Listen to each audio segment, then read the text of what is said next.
오늘 말씀은 지난번에 출애굽기 전했던 말씀과 똑같은 6장 14절에서 27절 말씀입니다.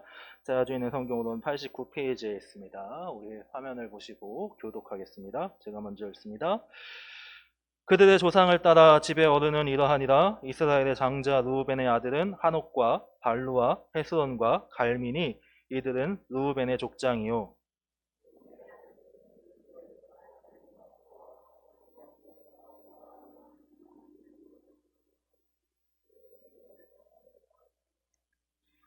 레위의 아들들의 이름은 그들의 족보대로 이러하니 게르손과 고핫과 무라리요. 레위의 나이는 137세였으며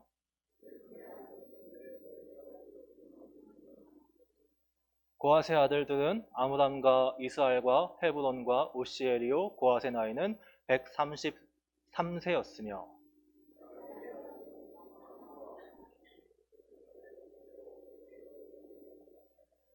아므람은 그들의 아버지의 누이 요게벳을 아내로 맞이하였고 그는 아론과 모세를 낳았으며 아므람의 나이는 137세였으며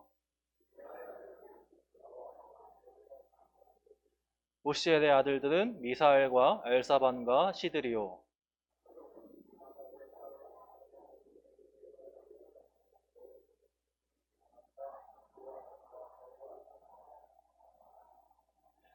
고라의 아들들은 아설과 엘가나와 아비아삽이니 이들은 고라 사람의 족장이요.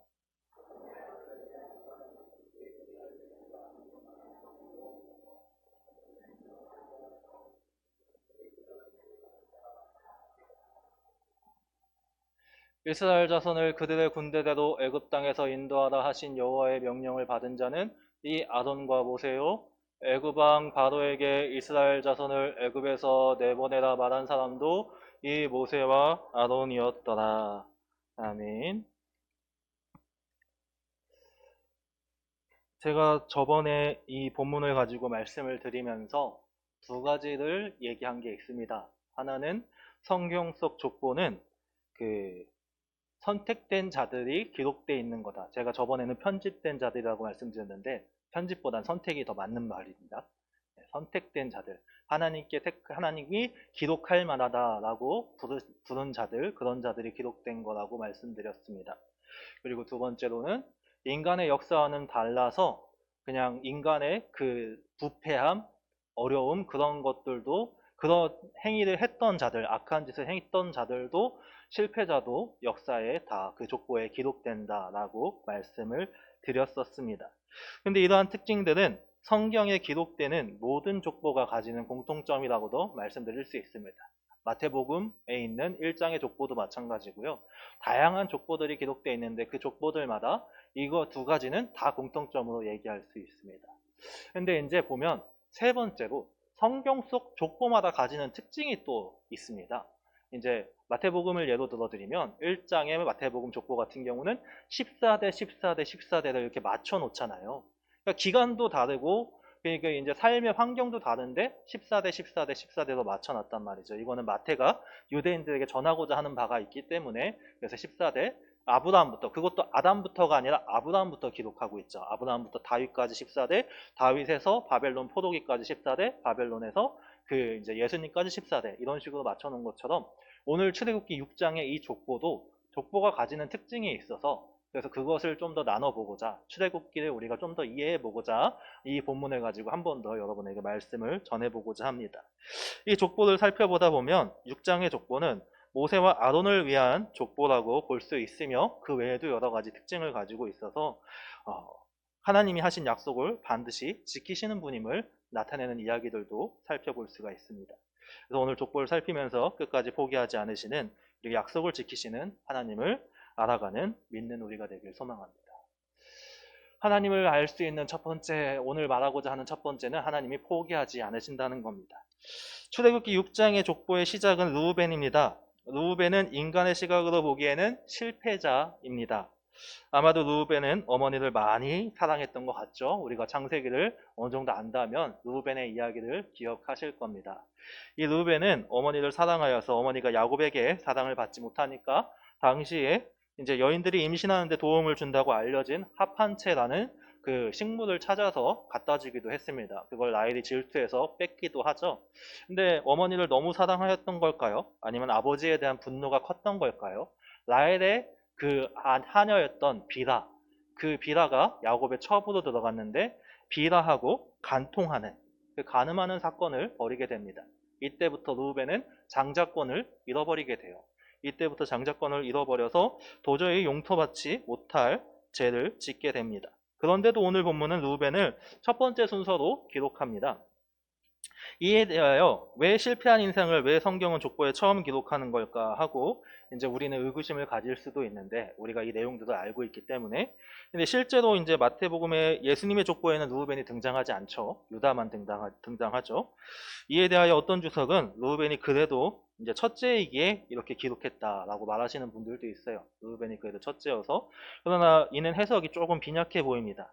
이러한 해석보다는 이제 다른 연구하신 학자들의 이야기를 살펴보다 보면 족보를 통해 모세와 아론이 하나님께 선택받은 아브라함으로부터 이어지는 신적 권위를 가진 자라는 걸 보여주기 위한 연속성을 나타내기 위해서 이렇게 르우벤을 첫 번째로 썼다고 하시는 이제 연구가 있습니다. 이게 좀 더 합당해 보입니다. 무슨 말인고 하니 출애굽기 1장도 보면요, 창세기에서 이어지는 사건임을 나타내기 위해서 야곱의 아들들 르우벤 이렇게 이름 순으로 기록을 하거든요.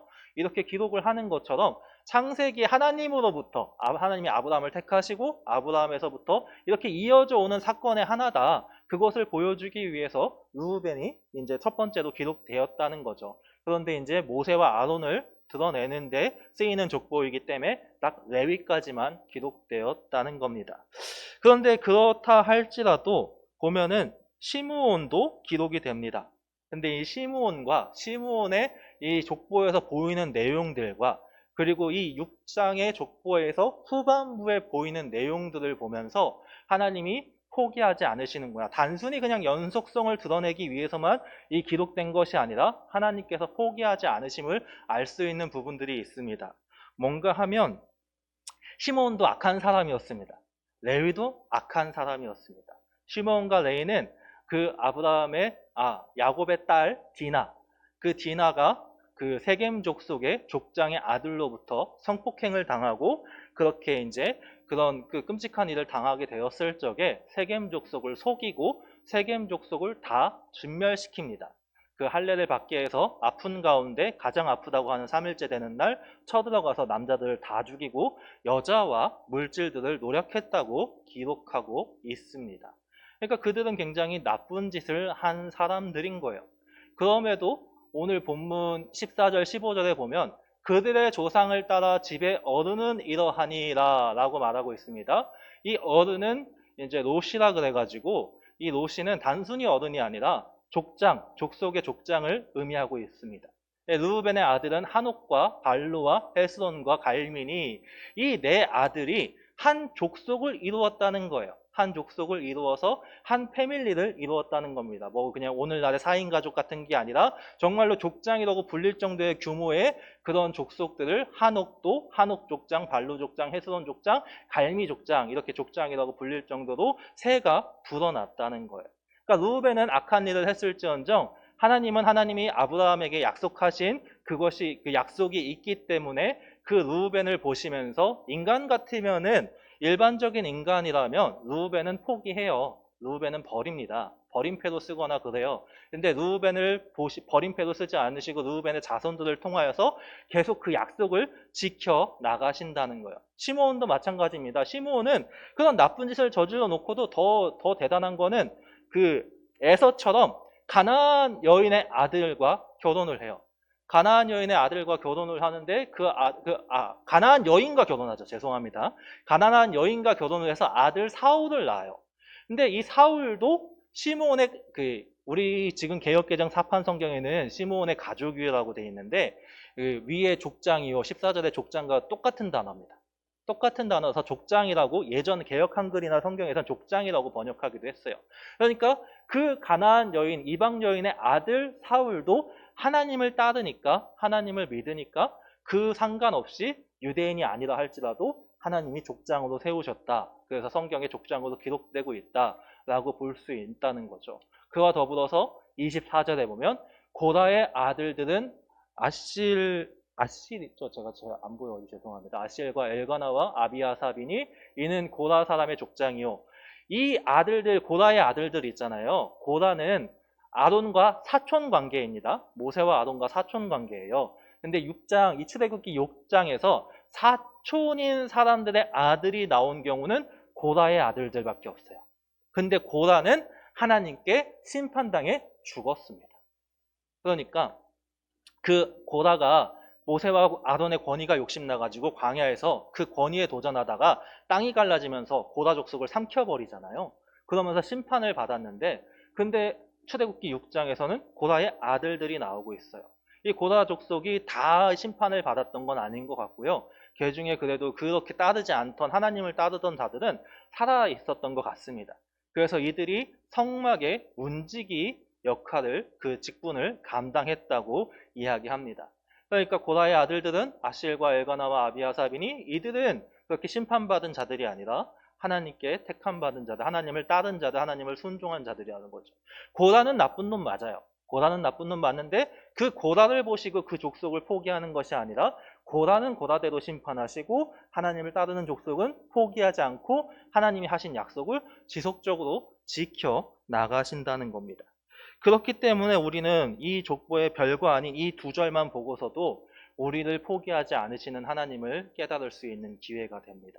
하나님은 우리를 포기하지 않으십니다. 왜냐하면 하나님께서 약속을 하셨기 때문입니다.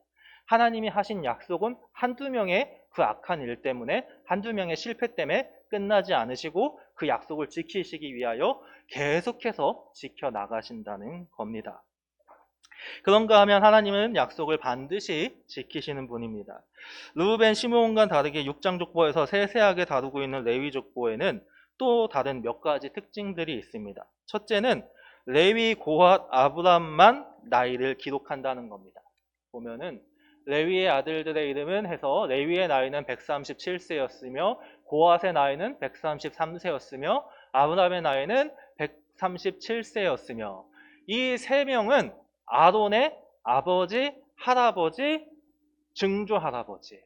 그러니까 이제 아론과 모세도 똑같죠. 모세의 아버지, 할아버지, 증조 할아버지. 그러니까 이 족보는 모세와 아론이 하나님으로부터 선택된 레위 자손의 아들들임을 드러내기 위해서 기록되어 있는 족보의 역할을 하기 위해서 이 나이들이 특별히 그 사람들을 택하여 기록되어 있기도 하지만 그런데 여러분 창세기 15장 16절에 보면 내 자손은 4대 만에 이 땅으로 돌아오리니 이는 아무리 족속에 죄악이 아직 가득 차지 아니함이니라 하시더니 라는 말씀이 있죠. 하나님께서 아브라함과 하셨던 약속 중에.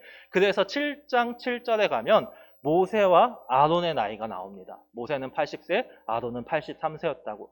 다시 말해서 이 족보를 통하여 하나님이 4대 만에 출애굽을 시키시는 그 당신이 아브라함과 했던 약속을 지키셨다라는 걸 이 족보를 통해서 보여주고 계신 겁니다. 물론 이제 학자들은 430년 동안 4대밖에 후손이 없다는 건 말이 안 된다라고 이야기하기는 합니다. 여호수아 같은 경우는 다른 족보를 보면 10대 손이었다고 기록을 하고 있다 그래요. 그렇기 때문에 우리가 뭐 정확한 건 알 수 없습니다. 그러나 오늘 족보를 통해서 분명히 알 수 있는 건 하나님이 약속을 지키신다는 겁니다. 하나님은 반드시 약속을 지키시는 분입니다. 그리고 두 번째 특징이자 이렇게 약속을 이루어 가심을 우리에게 보여주는 장면이 하나 또 있는데 이제 아론의 아버지인 아론과 아론의 아들인 엘르아살만 아내를 기록하고 있는데 그 기록 중에서도 이제 하나님의 약속을 이루어 가심을 증거하는 기록은 아론의 아내에 대한 자세한 설명입니다. 이제 족보 중에서 유일하게 아론의 아내만 어느 아버지의 딸 나손의 누이 엘리세바라고 이렇게 이야기하고 있는데 이 아미나답이 유다 자손이에요. 유다 자손인데 룻기에서는 다윗의 조상으로 기록되어져 있고요. 그리고 마태복음에서도 예수님의 족보에 기록되는 인물이 이 아미나답입니다. 이 아미나답 또는 아미나답이라고 불리는데 그러니까 아론은 그 아미나답의 딸 나손의 누이 엘리사바하고 결혼한 유다 자손하고 결혼하였는데 이게 별거 아닌 것 같은 단순한 한 줄임에도 불구하고 하나님께서는 이미 우리가 무슨 언약이라고 부르죠?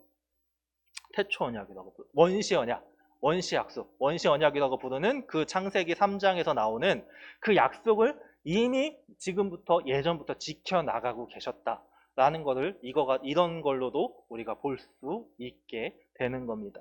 이를 통하여 우리는 여전히 계속해서 하나님은 약속을 지키시는 분이라는 걸 알 수 있고, 이런 부분들이 이 족보뿐만 아니라 수많은 곳에서 나오는 거 여러분 알고 계시죠?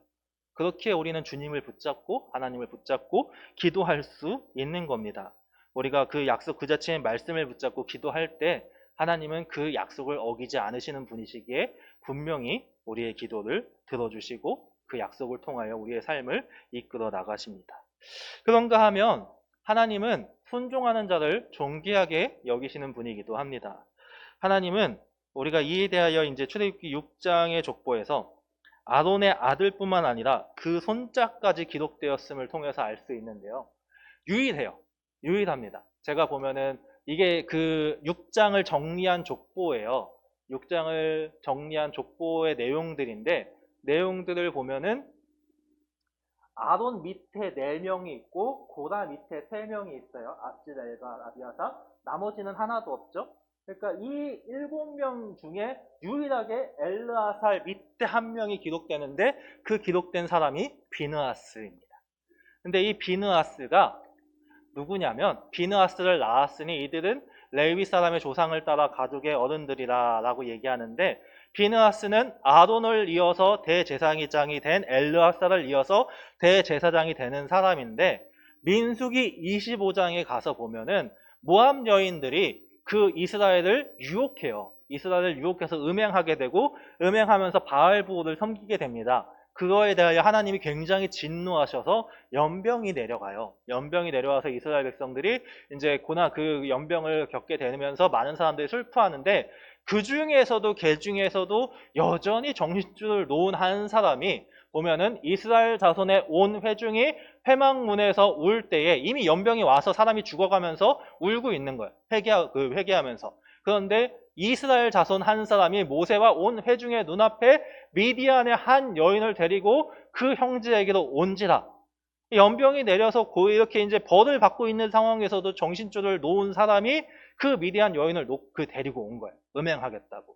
그걸 보고 제사장 아론의 손자 엘르아살의 아들 비느하스가 보고 회중 가운데서 일어나 손에 창을 들고 그 이스라엘 남자를 따라 그의 막사에 들어가 이스라엘 남자와 그 여인의 배를 꿰뚫어 두 사람을 죽이니 연병이 이스라엘 자손에게서 그쳤더라 라고, 이 거룩한 의분, 하나님의 분노를 표현하여서 이 사람이 그런 일을 했을 적에 하나님이 그것을 통하여 이스라엘 백성을 용서하시고 그 연병을 멈추시는 그런 일을 했던 사람입니다. 그래서 5장 12절 13절에 보면 하나님께서 이 비느하스와 그의 자손들에게 평화의 언약을 주셨다고 성경은 또 기록하고 있기도 합니다. 그래서 보면은 이들은 레위 사람의 조상들을 따라 가족의 어른들이라 라고 기록되고 있어요. 비느하스까지 포함시키고 있습니다. 비느하스는 같은 계열이 절대로 아니에요. 엘르아살까지가 그나마 같은 계열이라면 같은 계열인데, 그 엘르아살의 아들인 비느하스까지도 이 족보에 집어넣어서 가족들의 어른들이다 라고, 하나님이 하나님의 뜻대로 하나님의 말씀대로 순종하는 자들, 그 거룩한 의분을 표현해서 하나님께 그 뜻 순종한 자들을 보시면서 그들을 귀하게 여기시는 그러한 모습을 오늘 족보를 통해서 우리가 알 수 있습니다. 그렇게 우리 또한 순종할 때 하나님이 귀하게 여기심을 믿으시길 소망합니다. 또 일반적인 순종이 아니라 순종하기 어려운 상황에서 순종하면 순종할수록 하나님은 더 귀하게 여기시는 것 같습니다. 비느하스 그 막내가 당장 대제사장이 된 것도 아니고 엘르아살도 뻔히 살아있고 그 아론도 뻔히 살아있고 모세도 지켜보고 있는 상황 속에서 그 거룩한 의분을 가지고 젊은 청년이 하나님의 뜻대로 순종하였을 적에 하나님은 얼마나 귀하게 여기십니까? 우리의 삶을 살아가다 보면 우리가 순종하기 어려운 순간들이 생기기 마련입니다. 힘든 상황들이 생기기 마련입니다. 이 상황에서 순종하면 욕을 100% 먹는 상황들이 참 많이 있습니다. 그런데 그런 상황에서도 순종할 때 하나님은 분명히 기억하십니다.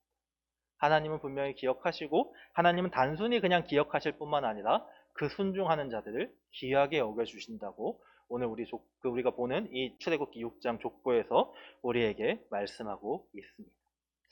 이제 말씀을 맺고자 합니다. 제가 예전에 출애굽기 6장 10절에서 13절을 가지고 말씀을 전하면서 10장 13절과 28절 사이까지의 기간이 얼마 정도인지 우리는 알 수 없다고 말씀을 드린 적이 있습니다. 그래서 그 말씀을 전하면서 이 사이에 족보가 나오면 아마도 그 기간 동안 하나님이 모세를 새롭게 하시기 위하여 성경에서 기록하지는 않는 그런 대화의 시간이 있었던 것은 아닐까 하는 추측에 비슷한 얘기를 한 적이 있습니다. 근데 오늘 6장의 족보는 결론적으로 그러한 추측에 좀 더 믿음을 주는 족보이기도 합니다. 물론 이 족보의 목적은 앞에서 반복적으로 말씀드린 것처럼 모세와 아론이 하나님께 택함 받은 레위 자손의 그 두 아들이다 라는 것을 증거하기 위하여 이제 앞에서 말씀드렸던 지난번 설교에서도 말씀에서도 말씀드렸던 실패한 모세를 보면서 의구심을 가질 만한 사람들에게 이 모세는 분명히 하나님이 선택한 사람임을 선포하는 것에 더 가깝습니다. 그래서 26절, 27절은 우리가 오늘 보지는 않지만 분명히 하나님이 택한 모세와 아론임을 말씀하고 있습니다. 이제 또한 이제 여기서 주요의 인물로 족보에서 주요의 인물로 삼는 건 앞에까지는 모세에게 포커스가 맞춰졌다면 뒤에서는 이제 아론도 그 역할을 감당하기 때문에 아론에도 포커스를 맞춰서 모세와 아론 두 명을 더 우리 눈에 확 등장시키기 위해서 기록되어 있는 거기도 합니다. 그래서 많은 학자가 그렇기 때문에 6장의 족보가 레위까지만 기록된 것이라고 말하고 있습니다. 근데 여러분 이제 이런 그 학자의 이야기를 보게 됐어요. 무슨 말인고 하니 르우벤, 시므온, 레위는 그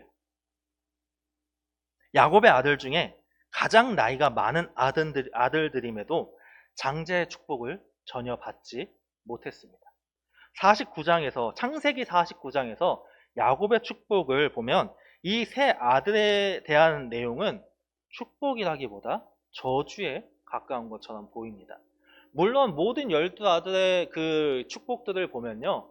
축복보다는 좀 이게 축복일까 싶은 내용들도 다른 아들들도 있기는 있어요. 아들들도 있기는 있는데 창세기에 확실하게 사건이 기록된 아들들은 르우벤, 시므온, 레위, 그리고 유다는 38장에서 아예 한 장을 쓰고 있죠. 그 다음에 요셉, 이렇게 5명밖에 없거든요.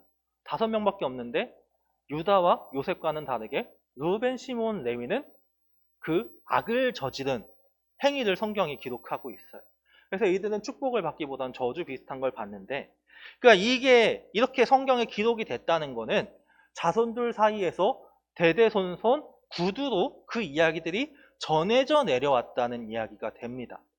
근데 우리가 예를 들어서 여러분, 친일파의 자손들이 자신들이 친일파의 자손이라는 걸 밝히는 사람들이 있던가요? 한 명이라도? 없지 않습니까? 떵떵거리고 잘 살아도 숨기고요. 못 살아도 숨깁니다. 왜냐하면 창피하니까. 부끄러우니까. 그리고 밝히는 순간 욕이란 욕은 다 먹을 걸 아니까 한국 사회에선 절대로 못 밝힙니다.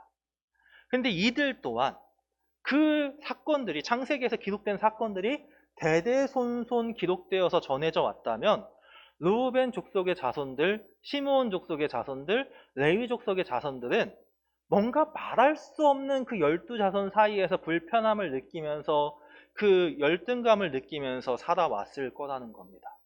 그렇지 않겠습니까? 르우벤의 자손들을 보면서 저 조상노무 새끼가 그 야곱의 아버지의 그 첩하고 그 동침해가지고 간음해가지고 막 그런 사람의 자손이래 막 그렇게 막 하고 저 시므온하고 레위는 막 사람들 죽이고 다니고 너무 나쁜 놈이었다 막 뭐라고 하고 제가 더 심한 말을 할 수가 없어가지고 최대한 순화하고 있는데 그러지 않았겠습니까? 그랬을 거라는 겁니다. 그런데 이 족보에서는 그 르우벤과 시므온과 레위만 기록하고 있다는 거죠. 또한 레위 자손 중에 모세와 아론을 선택하셨죠. 그러니까 이 족보의 내용들을 보면서 하나님께서 이 족보를 보게 될 기록될 사람들 뿐만 아니라 그 모세에게도 전하시는 바가 있다는 겁니다. 모세야, 나는 사람들이 욕하는 악한 짓을 행한 사람이라 할지라도 그 사람을 용서하면 내가 택하고 그렇게 세워간다 라고 얘기하는 거죠.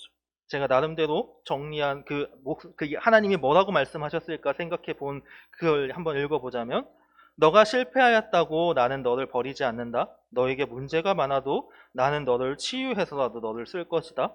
너가 정말로 못할 것 같으면 너에게 조력자를 붙여서라도 나는 너를 리더로 세울 것이다. 이렇게 말씀하고 계신 건 아니었을까요? 이렇게 이제 연구하신 분들 내용을 보면서, 아, 모세가 정말로 하나님이 주시는 위로함 가운데, 그래서 28절부터는 그렇게 다시 한번 못한다고는 하지만 그럼에도 불구하고 바로 앞에 나가서 명령대로 그렇게 하나님의 은혜 안에서 그렇게 행해 나갈 수 있었구나. 그리고 새로운 반전의 역사들을 이제 쓰여 나가게 되죠. 열재앙들을 통하여서 그런 일들을 할 수 있었구나 하는 생각을 하게 되었습니다. 하나님이 왜 이렇게까지 하십니까? 하나님이 모세를 선택하시고 모세를 통하여 출애굽할 것이라고 결정하셨기 때문입니다. 다른 말로 하면 이것이 바로 하나님의 주권이라고 말씀드리고 싶습니다. 하나님은 주권적으로 우리를 선택하셨습니다. 우리가 이 자리에 있다는 것 자체가 하나님이 우리를 주권적으로 선택하셨다는 얘기입니다. 그 선택받은 자들이 이 자리에 나온 겁니다. 제가 자주 인용하는 예화가 하나 있습니다. 제가 실제 경험한 건데, 일본에서 그 일본 단기 선교를 갔을 적에 그 한인교회 목사님이 하시는 얘기가 있었습니다. 일본인들은 교회 문턱을 못 넘는답니다. 왜 못 넘느냐? 유일신 사상을 받아들일 수가 없어서. 그래서 문턱을 못 넘는답니다. 예수님을 믿는다는 건 생각보다 우리한테는 쉬운 일이었을지 모르나 그 누군가한테는 쉬운 일이 아닐 수도 있습니다. 중동에서는 지금도 목숨 걸고 예수 그리스도 믿고자 하는 사람들이 많이 있습니다. 예전에는요, 과거에는요, 중동의 나라들이 예수 믿는다고 하면요, 돈 내라 그랬대요. 너 예수 믿지? 세금 내. 그래야지 이 땅에서 살아갈 수 있어. 너 세금 안 내? 그럼 죽어. 그런 제도를 공식적으로 중동의 대부분의 나라들이 하고 있었답니다. 그 가운데서도 예수 믿는 자들이 있었다고 합니다. 지금도 어렵습니다. 지금도 중동의 많은 나라들은 차별하고 있답니다. 예수 그리스도 믿는다고 공식적으로 선포한 자들에게는 주민등록증 같은 데에 있대요. 기록이 있대요. 이 사람은 예수 믿는 사람, 기독교인 해가지고 막 그런 걸 적어 놓는데요. 그렇게 차별이 있다. 근데도 예수 그리스도 믿는다고 하는 사람들이 중동에도 있는데, 우리는 너무 편하게 믿고 있는 것 같지 않으십니까? 근데도 하나님이 우리를 선택하셨고 우리를 부르셨다는 거에 우리가 감사하는 것이 너무나 당연한 일임에도 그러지 못할 때가 많지 않으십니까? 여러분, 우리를 통하여 하나님이 약속을 이루길 원하신다는 걸 깨달아야 합니다. 우리를 선택하셨고 우리를 이 자리에 부르셨고 우리를 계속해서 우리와 하나님과 관계를 맺게 하신다는 건 하나님이 우리를 통하여 뭔가 이루어 가고자 하시는 것이 있다는 겁니다. 그렇게 우리는 순종하여야 합니다. 그 약속을 붙잡고 그 약속대로 순종하는 자들이 되어야 합니다. 오늘 족보를 보면서 그렇게 순종하는 자들을 하나님이 귀하게 여겨주신다고 우리는 보았습니다. 또한 우리가 때로는 실수하고 실패하고 넘어진다 할지라도 하나님이 포기하지 않으신다는 것 또한 들었습니다. 그리고 하나님은 다시 한번 말씀드리지만 약속을 절대로 어기지 않으시는 분이십니다. 우리가 그 하나님을 믿고 끝까지 나아가길 소망합니다. 제가 오늘 말씀의 제목을 이어가십니다. 하나님이 이어가십니다. 라고 했는데, 이 이어가다는 있다라는 동사입니다. 있다라는 동사의 뜻을 보면 두 번째 뜻에 끊어지지 않게 계속하다 라고 뜻이 있습니다. 그래서 우리 눈에 끊어진 것처럼 보여도 하나님이 끊어지지 않게 새롭게 이어가십니다. 여러분의 삶에서 어떠한 상황과 어떠한 환경과 어떤 경험을 하신다 할지라도 주님을 믿으신다면 하나님을 의지하시길 소망합니다. 그럼 하나님이 끊어지지 않게 이어가십니다. 모세를 통하여 끝까지 쓰시고자 모세를 치유하시고 모세를 사용하신 것처럼 우리의 삶에서도 그러한 은혜가 계속해서 있을 것입니다. 그 하나님을 의지하시고 그 하나님을 붙드시고 그렇게 우리의 삶을 새롭게 늘 이어가시는 그 하나님을 누리시는 우리 동산교회 성도님들이 되시길 소망합니다. 기도하겠습니다. 아버지 하나님 감사합니다. 주님, 언제나 우리가 주님을 믿는 자들 되게 하여 주시옵소서. 우리 눈에 보이는 상황과 환경 때문에 그 주님을 믿지 못하여 불순종하는 자들이 아니라 하나님이 포기하지 않으심을 깨닫고 그 약속을 끝까지 지키시는 분임을 믿으심으로 그 순종하여서 하나님께 귀하게 여겨지는 자들 될 수 있도록 우리를 인도하여 주시옵소서. 우리가 그렇게 하나님께 쓰임받길 소망합니다. 비나스처럼 하나님께 기억되길 소망합니다. 우리가 그러한 삶을 살아갈 수 있도록 우리를 붙잡아 주시옵소서. 감사드리며 예수님의 이름으로 기도합니다. 아멘.